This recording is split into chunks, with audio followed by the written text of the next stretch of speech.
Gënjeshtra i ka këmbët e shkurtra.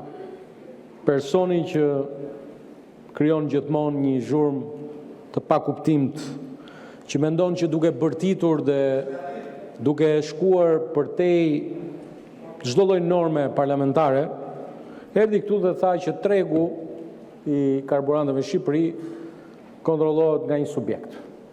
Shumë e thjeshtë në raportet që janë publike, edhe në faqen e Ministrisë Financave. Ky është tregu, një ndër tregjet më të diversifikuara në rajon, për shkak se këtu dalin një numër i konsiderueshëm operatorësh, 7 prej tyre kontrollojnë një pjesë të madhe dhe një 60 të tjerë që kanë një pjesë më të vogël.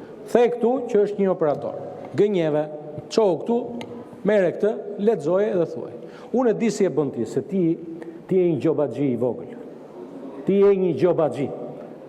Ti je një gjobaxhi. Ju ture një biznesmeni. Zoti Balla, ju lutem fjalorin. Jo, zoti kryetar. Zoti Balla, ju lutem fjalorin. Kjo nuk është fyrje. Kjo është siç ja bëre këtyre. U vodhe të dhënat e partisë. U avodhe të dhënat e partisë, je i dënuar. Je i dënuar se i ke vjedhur Partisë Demokratike të dhënat e antarësisë. Ke raportin aty që i ke vjedhur Partisë Demokratike të dhënat e antarësisë dhe u çon dhe mesazhe në 2025 thoni mos votoni Partinë Demokratike dhe këta që më bënin që u vinte keq shpirti për ty.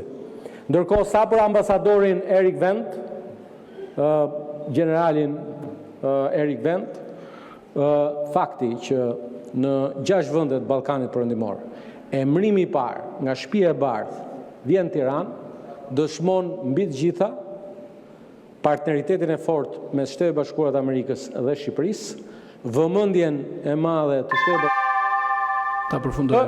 Dhe për këtë ne duhet jemi krenar. Mbaj mend, emrimi i parë pas zonjës në Athinë dhe emrimi i dytë është në Tiranë dhe ky është një mesazh shumë i mirë, ndërkohë që kërkon zëdhënësat Partisë Socialiste, mos përmend njerëz që s'kan asnjë lidhje me Partinë Socialiste. Kaq po ta them.